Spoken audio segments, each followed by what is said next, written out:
पिछले भाग में हमने सुना पिंगलक जंगल का राजा अपने भय के कारण जंगल छोड़कर जाने का निर्णय ले रहा था।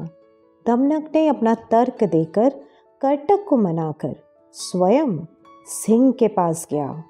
वहाँ सिंह ने अपने भय को प्रकट किया और कहा वह नदी तट से आए विकट आवाज से भयभीत है और इसीलिए जंगल छोड़कर जाने का निर्णय कर रहा है। इस पर दमनक ने शेर को कहा कि वे तो गोमायूं सियार की तरह कर रहे हैं। इस पर पिंगलक सिंह को सियार के बारे में जानने की इच्छा हुई। अतः हम इस भाग में सियार और ढोल की कहानी सुनेंगे जो दमनक ने पिंगलक सिंह को सुनाया। पहले हम पंचतंत्र की इस रोचक कहानी सियार और ढोल को सुनेंगे और फिर जानेंगे क्या है इस कहानी का मॉरल, और फिर जानेंगे इस कहानी का जीवन और मैनेजमेंट दृष्टिकोण यानी लाइफ एंड मैनेजमेंट लेसन्स, और फिर कुछ कार्य आपके लिए प्रैक्टिकल सेल्फ डेवलपमेंट एक्सरसाइज। तो चलिए पहले इस कहानी को सुनते हैं। एक बार एक जंगल के समीप दो राजाओं के बीच युद्ध में एक जीता और एक हारा। उस लड़ाई में सेना के साथ गए भाट सेना का उत्साह बढ़ाने हेतु रात को ढोल बजाकर सेनाओं को वीरता की कहानी सुनाया करते थे। सेनाएं तो अपने अपने नगरों में लौट गए, परंतु एक ढोल लड़ाई के स्थान पर ही रह गया। एक दिन वहां आंधी आई और वह ढोल लुढ़कता हुआ एक पेड़ पर टिक गया। जैसे ही उस पेड़ की टहनियां ढोल से टकराती, उस पर से ढम ढम आवाज निकलता। एक सियार जो उसी क्षेत्र में रहता था उस आवाज को सुना। वह बड़ा ही भयभीत हुआ क्योंकि ऐसी भयभीत आवाज उसने इस जंगल में कभी नहीं सुनी थी। वह छुपकर उस ढोल को देखता रहा, सोचता रहा कि वह जीव उड़ने वाला है अथवा चलने वाला।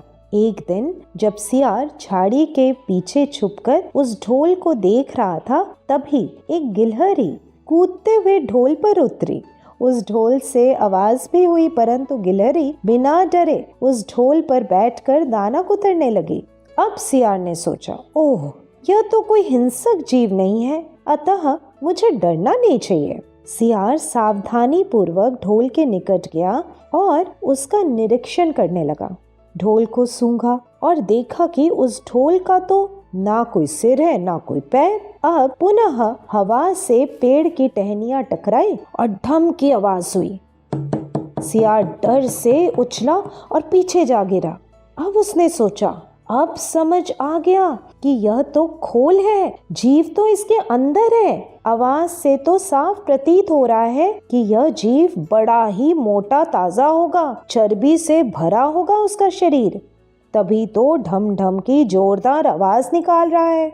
सियार अपने मांद में पहुंचकर अपनी सियारी से बोला, ओ सियारी, दावत के लिए तैयार हो क्या? एक मोटा ताजा शिकार का पता लगा है। सियारी ने पूछा, अगर शिकार का पता लगा ही था तो उसे मार कर क्यों नहीं लाए? सियार ने सियारी को चिढ़ाते हुए कहा, क्योंकि मैं तेरी तरह मूर्ख नहीं हूँ। वह एक खोल में छुपा हुआ बैठा है जिसके दोनों तरफ सूखी चमड़ी के दरवाजे हैं। यदि मैं एक तरफ से हाथ डालकर उसे पकड़ने जाता तो वह दूसरी तरफ से भाग जाता। उसी रात को जब सियार और सियारी ढोल की ओर गए तो हवा से टहनियां ढोल पर टकराने के कारण वही ढम ढम की आवाज हुई। सियार सियारी को धीरे से बोला, सुना तुमने कितनी गहरी आवाज? तो सोच, जिसकी आवाज इतनी गहरी वह खुद कितना मोटा ताजा होगा। वे दोनों ओर से ढोल को अपने दांतों से फाड़ने लगे। सियार ने कहा, सावधान, हम दोनों एक साथ ही हाथ अंदर डाल शिकार को दबोच लेंगे। दोनों ने एक दूसरे को इशारा किया और ढोल के भीतर हाथ डाले और एक दूसरे के हाथ ही उनके हाथ लगा।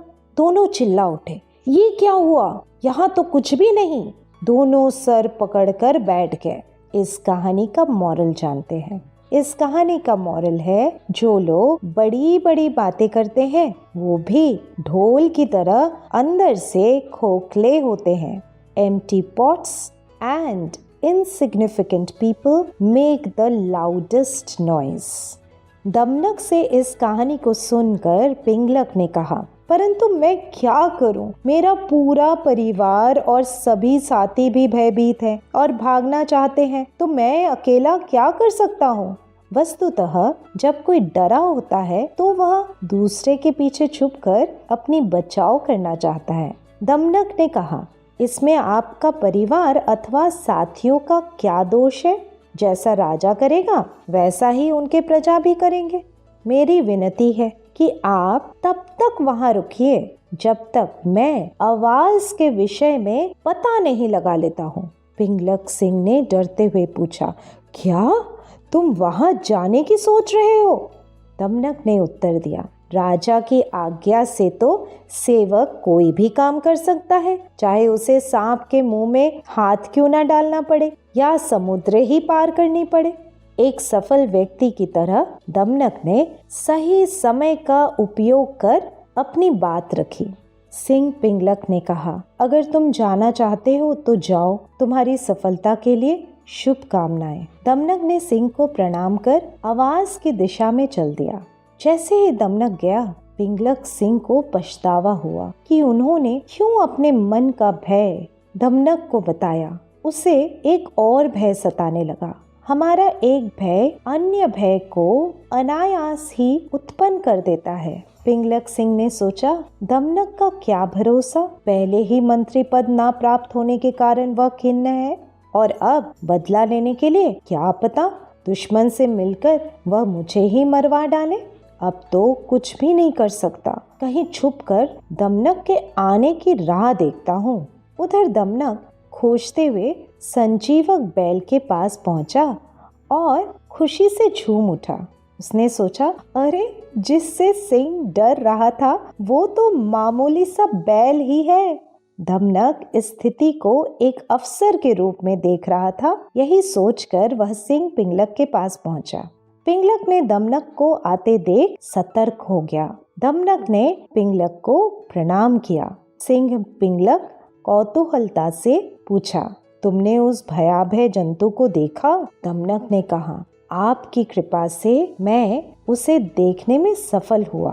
पिंगलक सिंह ने आश्चर्य होकर कहा, सच? फिर पिंगलक अपनी भावनाओं को छुपाकर पूछा, उस बलवान जंतु ने तुम्हें छोड़ कैसे दिया? हाँ, इसलिए छोड़ दिया होगा क्योंकि बलशाली लोग अपने समान बल वालों से ही बराबरी करते हैं, चाहे वह बराबरी मित्रता की हो या शत्रुता की। कहाँ वह महाबलशाली और तुम तुच्छ और विनम्र प्राणी। कई बार इस तरह के वाक्य से एक लीडर, एक एम्प्लॉयर अपने साथ कार्य करने वालों की भावनाओं को ठेस पहुंचाते हैं, जिसके कारण सभी मन ही मन उसकी अवलोचना यानी क्रिटिसाइज करने लगते हैं। ऐसे समय पर प्रजा को अपने फ्रस्ट्रेशन, अपने शोक को छिपाने के अलावा कोई और विकल्प नहीं रहता। दमनक ने भी अपना शोक छुपाकर कहा, सच में वह महान और बलशाली है और मैं तो शूद्र और दीन। यदि आप अनुमति दे तो मैं उसे आपके सामने लाकर आपकी सेवा में लगा सकता हूँ। पिंगलक ने आश्चर्य होकर कहा, सच कह रहे हो? ऐसा संभव है क्या? दमनक ने उत्तर दिया, बुद्धि के द्वारा सभी कार्य संभव हो सकता है। पिंगलक खुश होकर उद्घोषणा की, अगर ऐसा है तो आज से ही मैं तुम्हें अपना मंत्री नियुक्त कर रहा हूँ। तुम्हें प्रजा पर दंड और दया के अधिकार भी देता हूँ। प्रसन्न दमनक शान से संजीवक बैल के पास पहुंचा और गुर्रा कर बोला, अरे दुष्ट बैल, मेरे स्वामी पिंगलक तुझे बुला रहा है। इस प्रकार गरजने की तुझे हिम्मत कैसे हुई? संजीवक ने पूछा, भाई मैं तो कोई पिंगलक को नहीं जानता, ये है कौन? दमनक ने उत्तर दिया, तुम वनराज को नहीं जानते? अभी पता चलेगा। वह देख, उस पेड़ के नीचे अपने परिवार के साथ जो सिंह बैठा है ना, वही है हमारा राजा, हमारा स्वामी पिंगलक। ये सुनकर संजीवक को भय हुआ वह कांपती स्वर में बोला, भाई तुम चतुर लगते हो, अपने स्वामी से मुझे माफ करा दो, मैं तुम्हारे साथ चलता हूँ। दमनक ने कहा, अच्छा तुम यहीं रुको, मैं अपने स्वामी से पूछ कर आता हूँ। अब पिंगलक के पास जाकर वह बोला, स्वामी वह कोई मामूली जंतु नहीं है, वह तो वृषभ है, भगवान शंकर का वाहन। उसने कहा कि भगवान शंकर के आदेश से वह हर दिन यहाँ यमुना तट पर आकर हरी घास चरता है और इस वन में घूमता है। सिंह पिंगलक ने भयभीत होकर कहा, यह सच ही होगा, क्योंकि बिना भगवान की कृपा के घास चरने वाला प्राणी इस सर्पों से भरे जंगल में इस तरह निडर होकर कैसे घूम सकता है। अच्छा ये तो बताओ उसने कहा क्या? दमनक ने बोला, मैंने तो उसे कह दिया कि मेरे स्वामी भगवती दुर्गा के वाहन हैं, जिनके अधिकार में यह वन है। उनके पास चलकर यदि भाईचारे के साथ रहते हो तो इस वन में सुख से घूम सकते हो। मेरी बात सुनकर उसने आपसे मित्रता करने का निश्चय किया। पिंगलक बहुत ही खुश हो गया और कहा, मंत्री दमनक, मैंने उसको अभय दान दिया, लेकिन तुम मुझे भी उससे अभय दान दिला दो। दमनक फिर संजीवक बैल के पास पहुंचा और कहा, मित्र, मेरे स्वामी ने तुम्हें अभय दान दिया, अब तुम मेरे साथ चलो, किंतु राजा का साथ और कृपा पाने के बाद तुम उचित व्यवहार ही करना, कदापि अहंकार में आकर मनमाना आचरण ना करना। जो व्यक्ति अहंकार में आकर उत्तम, मध्यम तथा अधम व्यक्तियों को उचित सम्मान नहीं देता, वे राजा के सम्मान पाने के बाद भी दंतिल की तरह दुख ही भोगता है। संजीवक ने पूछा, ये दंतिल कौन था? दमनक ने अब संजीवक को दंतिल की कहानी सुनाना प्रारंभ किया, जिसका नाम था व्यापारी का पतन और उदय, जो हम अगले भाग में सुनेंगे। इससे पहले जानते हैं इस कहानी का मैनेजमेंट और लाइफ लेसन्स। सियार और ढोल कहानी से 3 मैनेजमेंट और लाइफ लेसन्स जानेंगे, जो कोई भी अपने जीवन में अभ्यास कर सकता है, चाहे आप एक स्टूडेंट है, पेरेंट है, टीचर है, गृहिणी है, कॉरपोरेट में काम करते हैं या कहीं भी। ये 3 लेसन्स आपके लाइफ में एक महत्वपूर्ण योगदान दे सकती है। इसे ध्यान से सुने। First, fear is false evidence appearing real. अनर्थक डर को अपने सफलता के रास्ते का कांटा ना बनाएं। Don't let your fear block your way toward success. जैसे पिंगलक एक सिंह था, राजा था जंगल का, सबसे शक्तिशाली जानवर था उस जंगल का, परंतु डर के कारण वह अपनी सारी शक्ति भूल बैठा था। इसी तरह हम भी छोटी छोटी चीज़ों से डरकर अपनी असीमित शक्ति को भूल बैठते हैं। एक छात्र परीक्षा से डरता है तो एक एम्प्लॉय अपने बॉस से, परंतु क्यों? सोचिए, क्यों डरे आप? आपके अंदर असीमित शक्ति है और जब तक डरते रहेंगे तब तक आपकी शक्ति उस सिंह की तरह कहीं छुपी ही रहेगी, बाहर नहीं आ पाएगी। अब से स्ट्रैटेजी निर्माण करें और एक एक कर हर एक डर का सामना करें। आप पाएंगे कि आपके अधिकतर डर आपके ही मस्तिष्क की उपज थी, वास्तविकता नहीं। They were just the false evidence appearing real. Second, use your courage quotient to grab opportunity.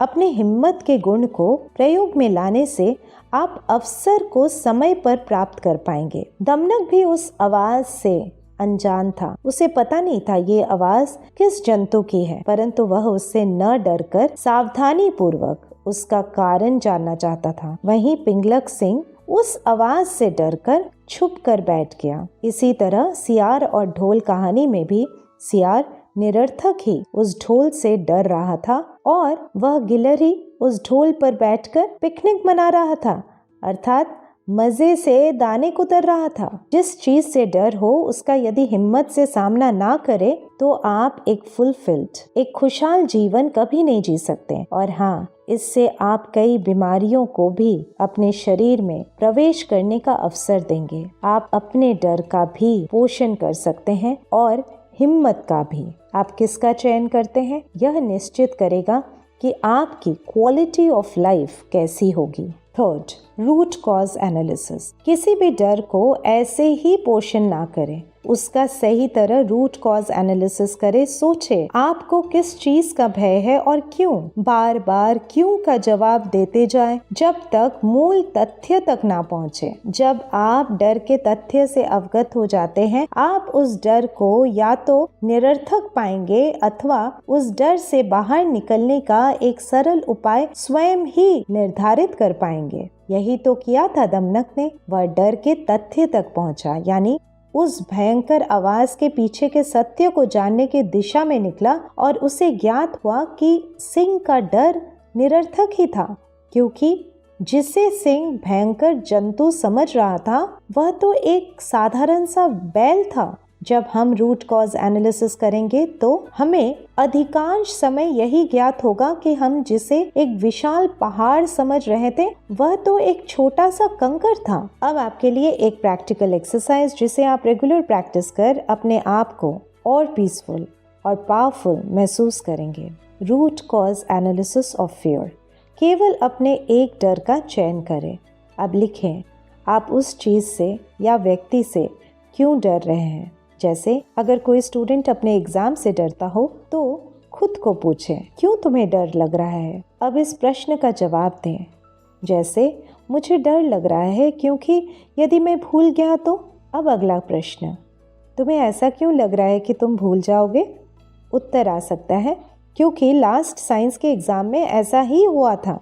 अब आप प्रश्न पूछिए, और maths, English, Sanskrit, social studies में तो ऐसा कुछ भी नहीं हुआ था। अब इसी तर्क से अपने फियर का सामना करें। आपका फियर एक छोटी सी बात को इतना बड़ा बना देता है कि आप बड़ी और पॉजिटिव चीजों को देख ही नहीं पाते। वह आपको किसी भी चीज का नेगेटिव ही दिखाता है। अब से यह फियर आपको अपने वश में नहीं कर पाएगा, क्योंकि रूट कॉज एनालिसिस कर आप इसे अपने वश में करेंगे। अब आगे सुनेंगे कहानी व्यापारी का पतन और उदय, जो दमनक ने सुनाया संजीवक बैल को।